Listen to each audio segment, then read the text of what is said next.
They have had to they've had to press the button, for want of a better phrase. So bottom here, it is NoGGforSindikkat is on blue, and he has taken his pirate list, and he is going up against Gedeneth straight off the bat here, and that's Pajabol at the top. We will do our best to try and keep track of the leader charges. This is just a one-game visual issue, so hopefully it will disappear. Okay, so let's just refresh. We are seeing Blue Coin Syndicate here with his Onslaught list against Pajabol on red against his Gedeneth Skellige list. That is correct, and you can see in terms of discard options, he does have a couple early on. Could choose to discard to the left with the Morkvarg here, if he chooses to do that. Could just open with his boat as well, start trying to build that armor up, and it is exactly what he does. I think we have all been frustrated by this boat over the course of this meta. Maybe it's just me, but you can see there, you've just seen the effect. Every one of the pirates and ships in hand, for each unit that goes from undamaged to damaged, gains an armor, and oh my word, it really does add up. It sure does. If you do not deal with that pesky ship, then you will eventually get a much bigger ship in your hand in the form of Terror of the Seas. Now, there aren't really any control options there in the hand of Pajabol right now. Can't exactly deal with that ship, which is problematic. And he can just visualize how all of these cards are getting more armor by the second. He needs to be careful if he wants to go very deep into this round. If he does, he might want to bleed out all of these cards that are constantly getting armor. He will, and of course from the Mask of Ouroboros there, actually manages to find a discard target as well. Has built some armor up on these cards already, and in true talented fashion for NoGGforSindikkat, he found Terror of the Seas in hand round 1. That can be massive. Of course, the effect only affects cards in your hand, not on board here, and Paya just playing out that extra card. He is currently at 7. How long is he going to go into this round here? How far is he going to keep himself in? His leader ability, of course, passively will heal cards, but if they heal up to non-damaged and then get damaged again, well, it will be even more armor on that side. So it's going to be a really interesting matchup for him to see how he gets through this. And how long he wants to commit. Certainly true here. And we can see there is an absolute gold hand here on the side of Syndicate. None of these cards you really want to commit earlier than necessary. And we do see Pajabol there passing on 7 cards instead, getting out of the round while all of his cards are getting damaged. Also doesn't necessarily want to commit much of the cards he has in hand. He has only a few left, and all of them are a little bit bricky at this point. Yeah, a lot of cards he could potentially play for to pop into the graveyard. Has the option of putting a Crow Clan Preacher there, for instance. Wants to make sure he has access. I think he was always getting out there because the deeper he goes into a round that he was never winning, the more armor carryover he ends up giving.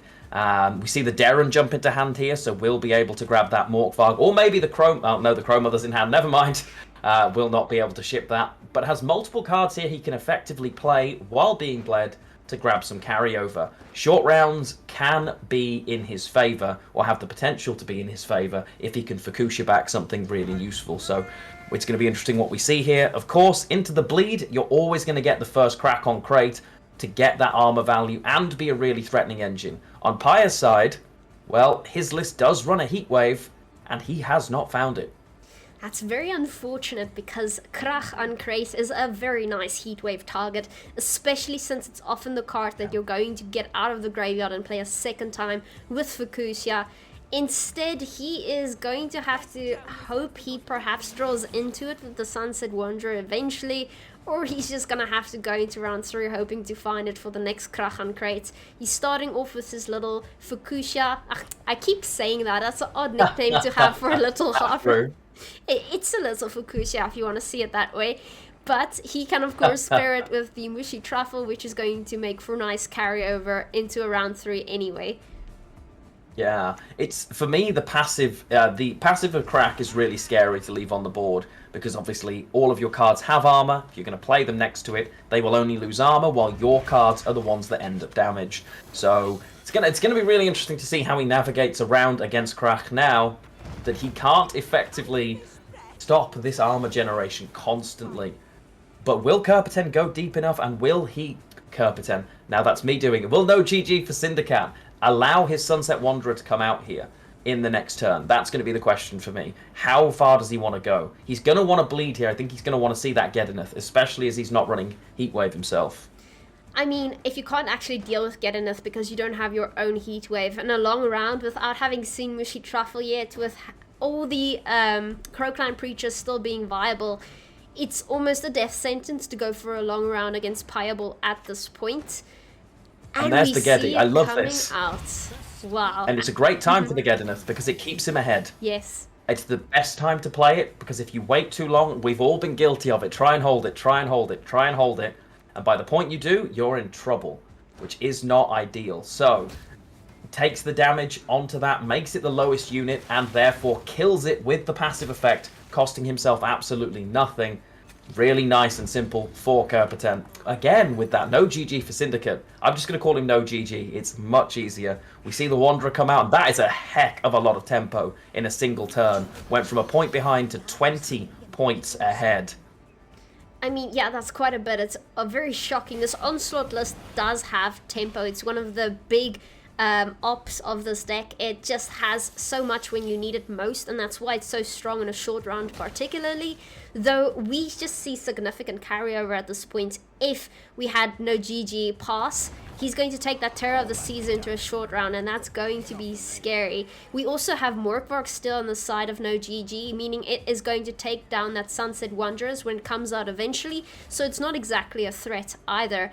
We see quite a bit of point difference right now on the board, though Pajabol is a card up. He has that little bit of advantage. He's taking his time though. He hasn't played the Crow Mother yet. He hasn't played the Mushy Truffle yet, even though the Mushy Truffle is going to go into round 3 with that order ability, if not yet used. So I'm curious to see what Pajabol plays now. Yeah, I think he goes for the Truffle here. And whether he picks another Druid to proc this to try and keep the tempo, or the Half-Roof for carryover, decides he doesn't need to proc yet. The Geddineth can sit there. The Crow Mother can do that, and it'll be curious. This is not a terrible pass here for NoGG because he knows the next card played could potentially end up giving him the Sunset Wanderer and end up losing him his card.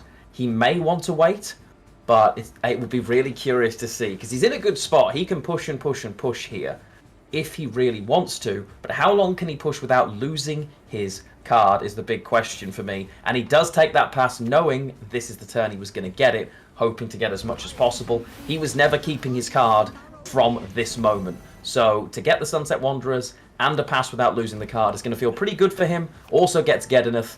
I think he will take that as a very comfortable bleed, knowing that Krach could be coming back.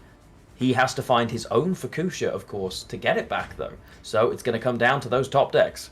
I think this was very well played by Syndikkat, if I'm going to be honest. He gets 2 artifacts into round 3, which is more carryover than that of Pajabol. He got out Pajabol's major win condition, which is that of the Geddineth artifact. Now we will see all of these chunky cards that have been gaining armor from the very beginning coming out only in round 3. But we don't yet see Fukusha. We're going to have to hope that NoGGforSindikkat drills into it. Otherwise, he's not going to get that Krachan crate back. We also see Pajabol has access to quite a bit of cards that can get him cards back from the graveyard. So, yeah, even that Dwim Viandra is going to be very nice if it's able to allow you to play that order ability again on the Mushy Truffle for the Golden Froth, of course. Yeah, very much so. You can see here he's trying to work out what he wants to play. Hand's a little bit awkward, drops the burner, but draws into no targets for discarding here. And we see the other. So, okay, the Scald goes. Interesting option there. It is out of the way. And now the full discard package available in the hand. You see burner and coral for NoGG. Hoping to find a way. He does have the answer to that, though, and does not waste even a second answering that coral. He will know he has not seen the burner brand yet. As a result, that has to go quickly. The extra value that could be worth absolutely huge. And he draws into Fukusha. That's going to help quite a bit. We also see the Terror of the Seas right now at 15 armor. That could potentially play for 20 points if he finds a target. And of course, Pajabol is playing a deck where he tries to boost his cards. So it's definitely going to find value, as well as Morkvark. So Not looking too great here for Pajabol, but we still have a few cards left. It can go both ways. Let's not count our eggs too soon. It can indeed. Remember, of course, he does still have his leader ability, and instead of playing down an engine route, he goes for as much rain value on the engine as possible and brings back that 8-point little half-through. Doesn't try and grab a bonded for his Crowclan Preacher so that he can just choose to slam his Mushy Truffle boost. Decides against that, doesn't need to do it. He's of the opinion they're never surviving anyway, and the taller he goes green, the better he is going to give the Morkvarg, and also that the Terror of the Seas. Like you say, 15 armor right now, but there isn't going to be a 15-point card, so much of it is effectively just, well, useless armor, right? Exactly. It can only have so many points, and right now it's likely going to go for a card that isn't boosted if there are only so many boosted cards. Even that little halfer at 8 might be a worthy target at some point, because Morkvarg needs to find value in the form of a boosted card, and Pajabol is holding on to his boosts as we can see. Not clicking that Mushy Truffle, gonna hold on to it as long as he can. But he does not have last say, so at the end of the day, NoGGforSindikkat is going to have last say and the last laugh, if you will. Yeah, very much so. He's just trying to work out, does he click the truffle here? If he chooses to click the truffle here, he instead... Oh, interesting. Okay. So he uses his leader ability there to boost up his Crow Mother. That's the kind of card that if it gets removed, there's a chance it could come back, of course. So if it ends up being the one that does... We see the lock come down. Bloodthirst, certainly not something he's struggling for. And these players are jamming backwards and forwards. It's going to be close. It is going to be very close. But what ordering do you take this in now? Your tallest Terror of the Seas target is not something you want to kill. So it probably ends up as the target instead that gets Morkvarged. But... and more, even more rain. We see another little halfer coming out there at 8. Again, just avoiding those boosts, because boost at the end of the day will be giving Morkvarg some extra points. Right now I can see Syndicate going for that gutting slash potentially. There's not much of a different target you exactly want to spend Morkvarg or Terror of the Seas on right now. A bit of a waste actually if he decides to play it now.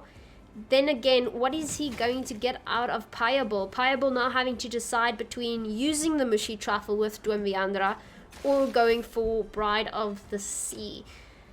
Good Bride of the Sea into... Obviously, we don't have direct access to the graveyard, but I'm guessing Bride of the Sea into a Freya's Blessing to bring back the other, potentially. Little Halfru could be an option, because that would play, obviously, for another 8 points from that Halfru. Be even more rain. I'm guessing that's the line he's going to take here. You are correct. And it looks like that is what he does, yeah. It makes the most sense. He's got... There is so much rain here, I literally feel right at home. There is rain everywhere, and a ton of points. I mean, he's 20 points behind here, Syndicate. And honestly, his 2 cards remaining are tall removal options, but with low bodies themselves. So they're not going to do you the biggest favour. Decides to get rid of that body instead, because of course the Morkvarg onto the Crow Mother makes more sense. That is not a card you want to remove. But it's looking pretty good here for Pajabol. He has navigated this matchup really, really well. One that normally could feel, and a lot of players would just blindly play into the let's get my cards as big as possible, because that's usually the game plan. Hasn't done that, has spread his boosts, has spread his points, and takes game 1, if I'm not mistaken, unless my maths doesn't add up. I mean, you watch them not now. Morkvarg has 16 armor, but that means literally nothing. We see leader abilities coming out there, and it's a 1-point difference. I couldn't see the leader abilities. Oh my, I couldn't see the leader abilities. That was scary. Yo, Wow. I forgot that he got those. But Pajabol takes it. I had forgotten all about those leader abilities. Oh my. That was a really close game. I am impressed. Pajabol, I felt like he was unfavored there against this sort of list, especially with his major win column being bled out in the previous round. Then again, it's Pajabol. I mean, what can you say? Pajabol makes it work. Do you have the backup link set up? As we've been asked to switch to that one for the next couple of games. Okay, I'm quickly going to switch to our Yeah, faces. do you want to switch us back to the deck lists or something? Or to our faces? Yeah, so you can sort that out. Sounds good. So, game 1. Pajabol is now 1-0 up in this series. Can you perhaps send it to me, Lionheart? Yeah, of course I can. I'll send it to you now. Thank you very much. So I will send that across to you now. There you go. You now have that. Done, Okay. done. So it is. We're waiting for the second game. Paya is going to switch onto red coin now, having got. No, that's wrong. He is going to switch onto blue coin here. So Pajabol going on blue coin has typically been taking his Nilfgaard list by choice. So I would be very surprised to not see him take that here. Probably aiming to grab the Syndicate matchup. Well, I think that's what I'm expecting to see. I think we're going to see some jackpot from Syndicate side, and I think we're going to see Nilfgaard from Pajabol's side. He feels like he's very comfortable taking this list through on blue, and he's reasonably happy with that matchup as well. So as we wait for that to flick across, I have a feeling that's what we might be seeing here. He is in obviously a decent position. Starting on red, knows exactly where he wants to play his lists and when, and so far it has gone his way. That was a really interesting matchup. Again, one I would have thought an engine-based list, but he played his engines for offensive value by using those little half-fruits. They are such an amazing card because they strengthen, and then, while yes, sure, they damage themselves, in doing so, they again reduce the amount of useful targets. The strategy he employed there was the perfect one for the match, and that's why he ends up winning by just a point. So close. It's always so close, but you like it when it's close because that means these games are more balanced than you'd like to think. If it's that close, you know the game can't be that broken. We're ignoring Alumni for now, alright? But with a Skellige matchup, it's pretty close. I think Skellige is the most balanced faction there is at the moment if you look at it from inside the faction. You can so versatile, right? Any leader, yeah. If you know what you're doing, you stand a good chance of winning. Obviously, it depends on what extra cards you throw in, like Heatwave or Vigo's Muzzle, but at the end of the day, it's just... game. Yeah, it's really good. I'm very happy with Skellige at the moment. Yeah, same actually. It was the changes and the way that they've worked at changing factions or archetypes that weren't working, things like Self-Wound, really shook up what was possible. All the changes to Onslaught in the previous patch as well have made it feel very different and have completely broadened the horizons of that whole archetype, which has changed what works on the ladder as well. Be great to see the things that are coming for other factions and other options in a similar field, because even though for Northern Realms, for instance, the Siege version didn't do it as much, some of those changes completely changed how you would run an alumni list, for example. So it still had a massive meta effect and could end up having bigger changes the further down the line, depending on what happens next month, for instance. So yeah, I'm a big fan of the way. The changes in Northern Realms essentially made Alumni a stronger list. I know, okay, I don't like that, but you know me. I will try and find the silver lining, and it looks like, okay, the game has just flicked in, and it is exactly what I expected. Paya has taken the list that he's been taking on blue. It is this Nilfgaard list. He's very confident with it. On blue, of course, you can. He knows what he needs to do. It has enough tempo and potential for him to play here. And he is going against the Syndicate list, predicted and confident that that is where he wants to be. We also need to talk about the fact that you have light mode on your YouTube. That is just not acceptable. It's because I have one light in this room and I need to make use of my literal monitors to illuminate my face, Lionheart.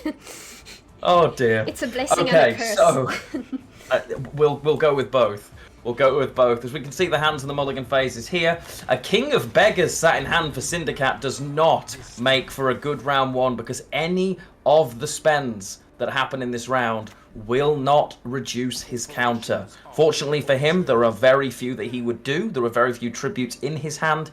One mage, he may just play up to get his 9 coins as quickly as possible and disappear, but very scary. And okay, in fact, I missed a whole turn there. The turn 1 Calvate. Why mess around and pretend? You know what? You know what I am. I know what I am. And Paya just jams him on the board for that easy 8 points of tempo. Oh wow, we're playing Blitz Gwent here. Okay, so we see 2 tax collectors on the board already. Those are great bronzes to have round 1, as they cannot overprofit with jackpots. They're simply going to grow larger when reaching 9 coins. We see the Blightmaker coming out there, thinning nicely. And already the poison is out on Jan Calvate. Out comes the Flying Redanian for some thinning. Woo, and the Purify is snapped quickly, and Paya says, you know what? I am going to threaten to tempo pass you here if you are not careful. That is a lot of points, although there is a 2-point a turn engine on the other side for Syndickat. Paya saying, you know what? I'm a decent chunk of points ahead here. Do you want to go in here, or are you going to have to give me the round? Can you do this in 2? Believes he can, because of course that is playing for 7 plus engine. Will Paya stay in here, or will he get out? Well, that is interesting. I don't think so, because that Jan Calvate is commitment. Whichever round comes next means there's going to be a lot of golds, and Syndickat will know that. So he's easily able to get ahead here with his 9, especially since we can see his hand. He doesn't have the Sea Jackal, which isn't optimal, but he can commit something like Philippa if he really needs to get ahead quickly. Obviously doubling his coin count, which is a substantial amount of points in itself. Yeah, it really is. And we know how quickly Syndickat can flip these coins. Literally, he has only half the points at the moment of Pajabol, but a single turn can change that. But it would be huge commitment. Threatened? Oh, that's interesting. On such a low-value target as well. He threatens the bounty there on the 2. And Paya says, yeah, not playing that game. Thank you, goodbye. And Red is deciding... Is he going to pay this? He does choose to pay it, but we know, of course, that did not count towards the total tributes. Is that going to make the difference of this card coming out or not? I am very, very curious. Of course, did target the 2, sort of highlighting what he was going to do. Has found the other one, so he's absolutely fine. No shock in Pajabol's draws. Well, of course not. The luck is on his side, the talent that is. But yeah, the thing is, if you're playing Jackpot, you don't have the problem of tributes costing 1 coin less. So all you really need to trigger that King of Beggars to come out would be Savola along with that Mage. 9 plus 3 equals 12, right? So it's a bit more difficult to calculate if you're playing off the books, because those are all different values and makes things more difficult. Wait, is this not 4 coins if you're playing Jackpot? 3 coins. Yeah, see, I'm used to playing off the books, so yeah, it's a bit more costly. And we just lost. There you go, round for round. The decision was taken there. You know what? Syndickat has said, I don't need to play into this round and bleed myself. I know you have a fully stacked hand, but guess what? So do I. And took the instant pass. Now, did draw into his brick initially, which is great for him because he can mulligan it away. Has found a full poison. Only really Marilsi and the Spender in deck, but does, of course, have access to that Vivaldi Bank. Very and, nice. Oh, there it is. Oh, and the thinning. So he's going to get it. Yeah, the next card we're going to see, as was just highlighted, is going to be a Mage Torturer for him. There is no additional Purify available, if I'm not mistaken here, so he is just going to lose that 12, unless that's something I'm missing from his list. I don't think he has a Purify option available to him. Yeah, I don't think so either, from what I remember in the deck list. So that... Well, he had the 1, right? The Pella, but he played it round 1. Yes, that's the so problem. That Pella came and went. He's got no way of grabbing another. So a little bit awkward for him. Decides, you know what? Let's just Mushy Truffle then.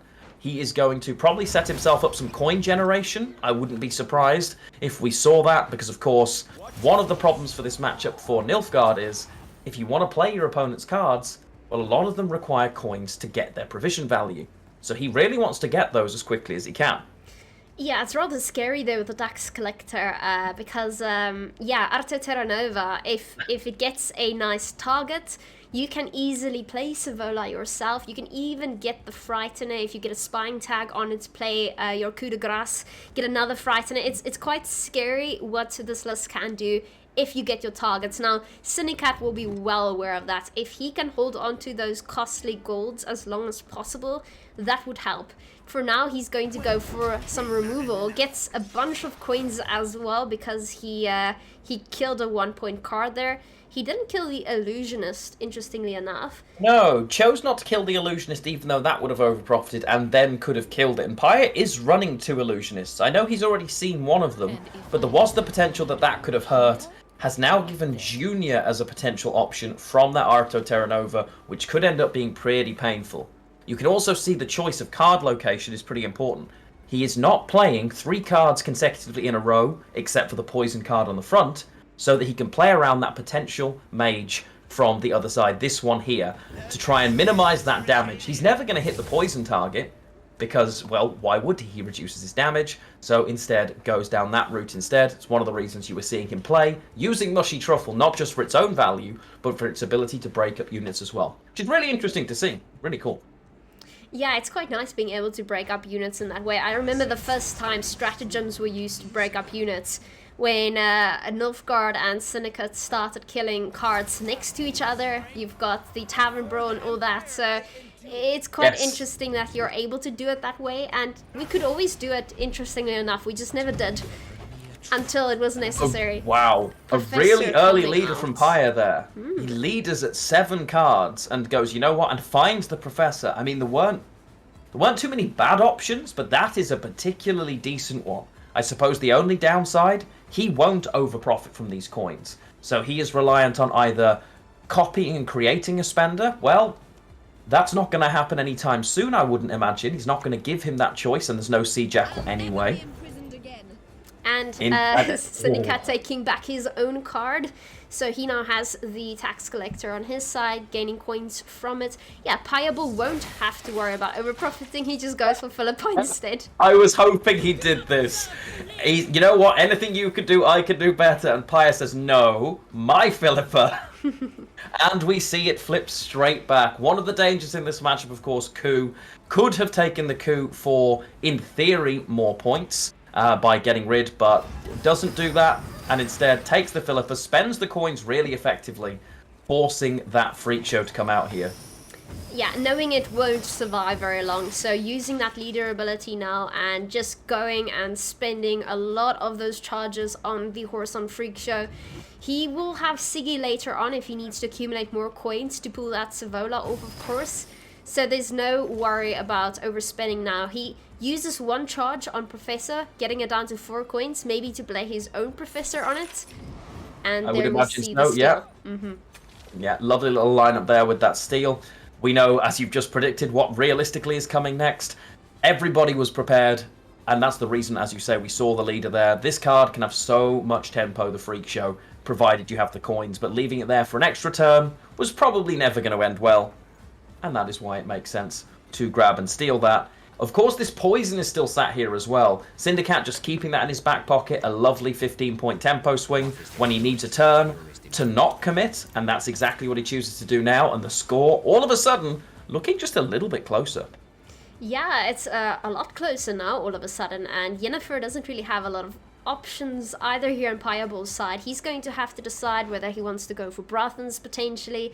Is he going for Arto Terranova, setting up that assimilate, getting another horse on Freak Show as a spender? Not bad at all, not bad at all.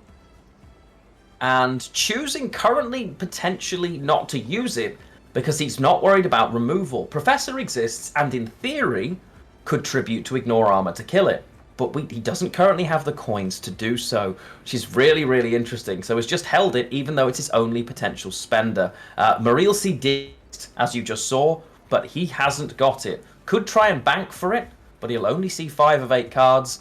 Probably just going to have to make the decision here. Is he going to just play his own Professor now and grab those coins by Professoring Professor? You'd imagine so, right? You hate to see it though, Professor on Professor violence. He does get himself up to 7 coins though, and that is enough to trigger Savola, of course. So Siki is going to give us quite a few coins here. And this is so good. Yet another effective spender here from Pajabol. Uses and spends that way. Keeps the 4 coins and the spender. Feeling pretty confident and comfortable that he can choose to do that. Wow. And we see the golden froth there coming out finally from the mushy truffle. Of course, can afford to play it now as it will trigger all the assimilate cards that are already on the board. So it's the optimal time to protect some cards. And the point difference is huge right now, but don't ignore Savola as well as the King of Beggars. They still need to come out and play for a hefty sum of points. Yeah, I think he could potentially take the bank here instead. Doesn't matter for the 1 coin that you're completely missing. That Marilsi right at the bottom is not going to feel amazing for him, though. Is he going to choose to ignore the Marilsi here to take one of the spenders instead? He has last say, and he's going to use that King of Beggars at the very, very end. But the difference between being able to nurse through, there it is, yeah, to be able to stick with this instead for those points could be the difference. Could potentially be the difference.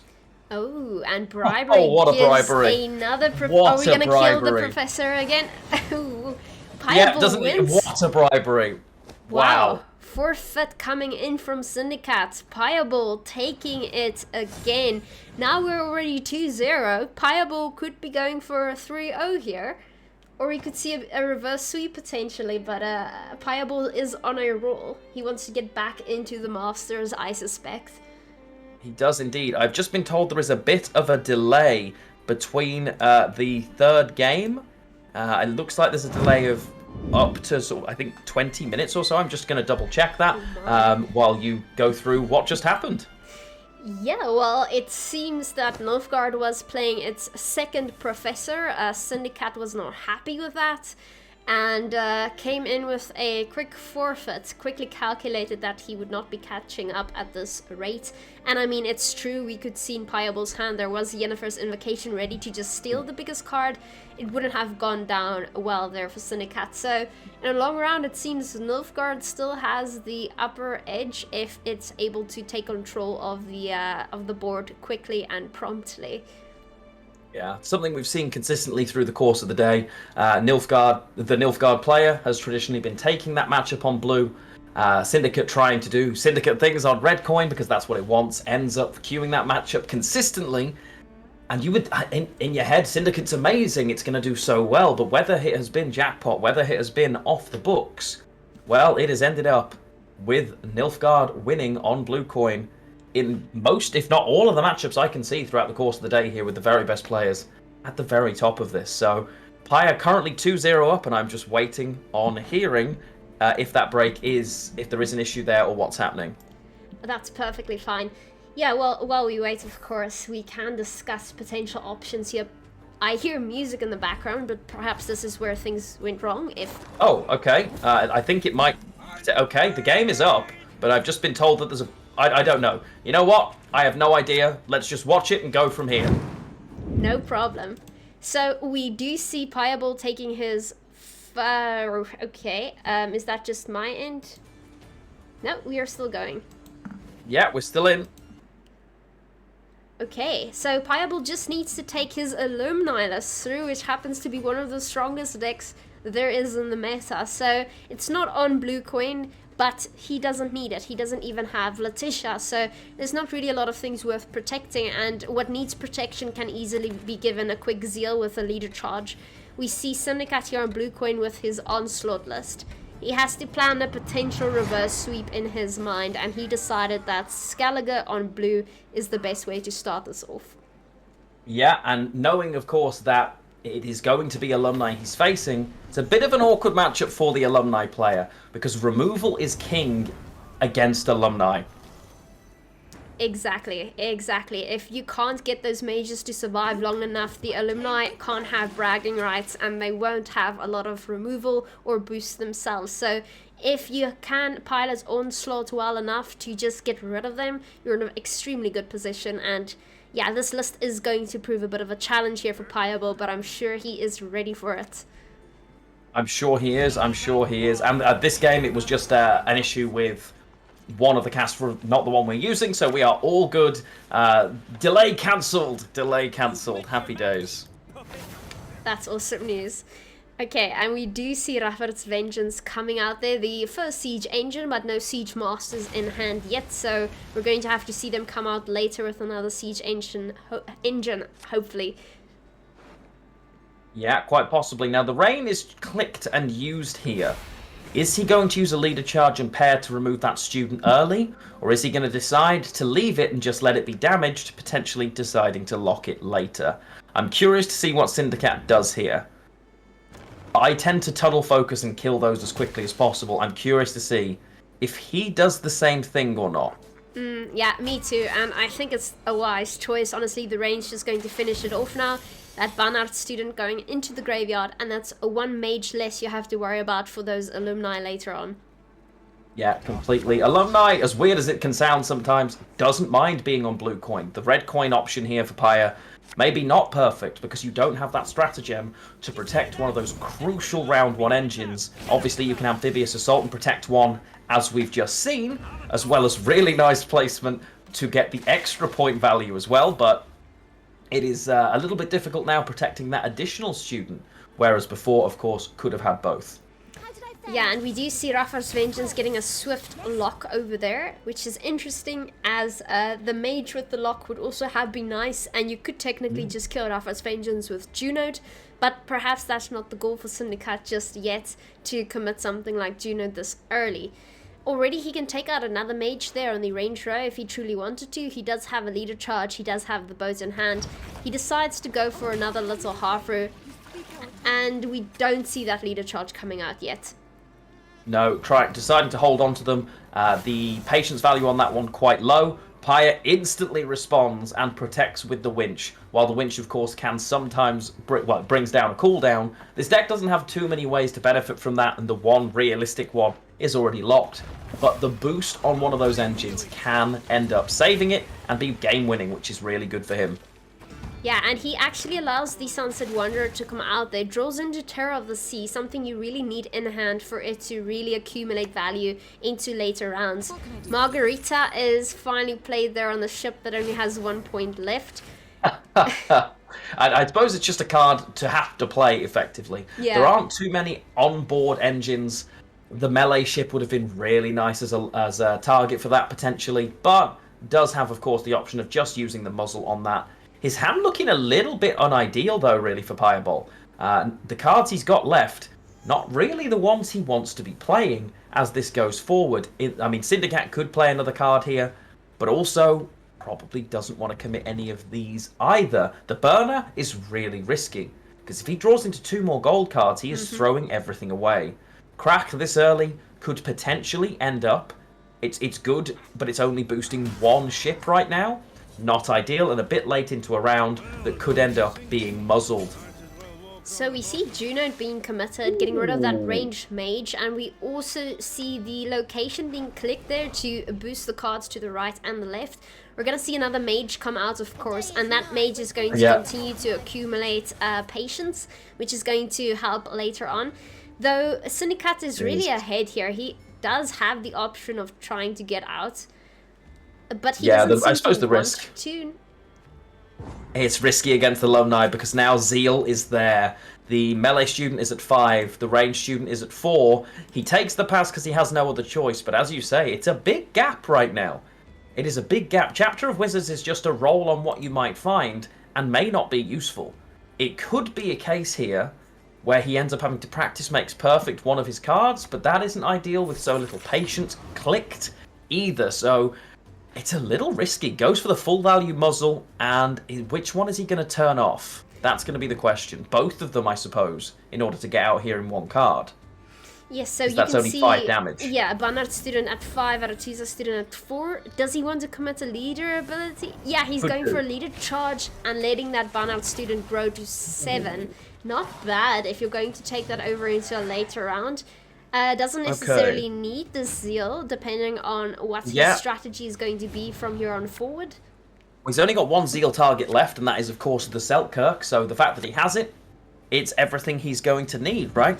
No real need to keep that additional one. His Raffards has been and gone. Gerhardt doesn't need it. Everything else has deploy-based abilities, so we'll feel much happier taking. And that may seem weird. He's given a leader charge away instead of just clicking a card. And the leader charge, you can argue, is carryover of 2 points. But 1 extra tick on an alumni is carryover of 1 point per alumni used. And that could potentially be 4, 5, 6, 7, potentially, depending on how he draws his cards, what you end up getting from Chapter of Wizards, etc., etc. So I think overall, the math adds up there. It certainly does. It certainly does. And I see here on Payabol's end that we do have 2 Siege Masters.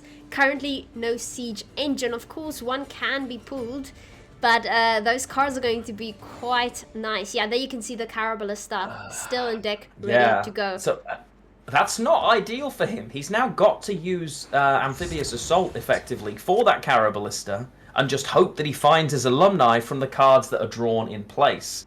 So not ideal, not awful, but not amazing. And we see 2 discard targets available here. Draws Coral after the fact with Burner. That always hurts to see for me. And we see Shani here going directly into a Bun Art student. I am guessing it's going to go for the 7.1. Oh, and it's gone. It's gone immediately. Yeah. It doesn't matter which one it was. It was never going to survive. Not now, not then, not ever. Just wasn't going to happen. No, and makes perfect sense as well. Are we going to see the Carabalista coming out now? I sure hope so. That's exactly what we see. So what are we drawing into here on Payabol's end? That's the question, right? Ooh. Yeah, not too many cards left in the deck anyway. But, oh look, it's an alumni. Oh, look at that. Lucky, lucky, talented man drawing both alumni.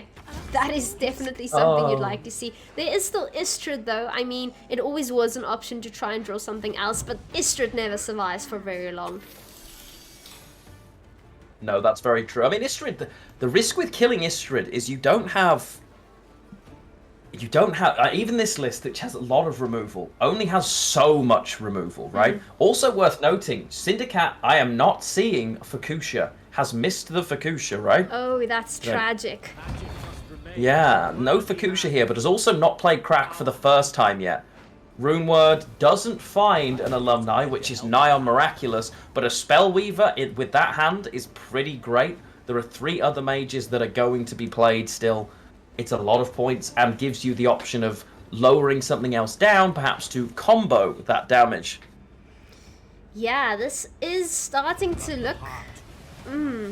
It's starting to look like it's going Payabol's side here with those alumni already. With 7 points each, that's not bad at all. It will find its targets as well. As you can see here on Syndicate's side, at least 2 6s ready to be killed right there. Now, are we going to see Southkirk quickly dueling a card at some point?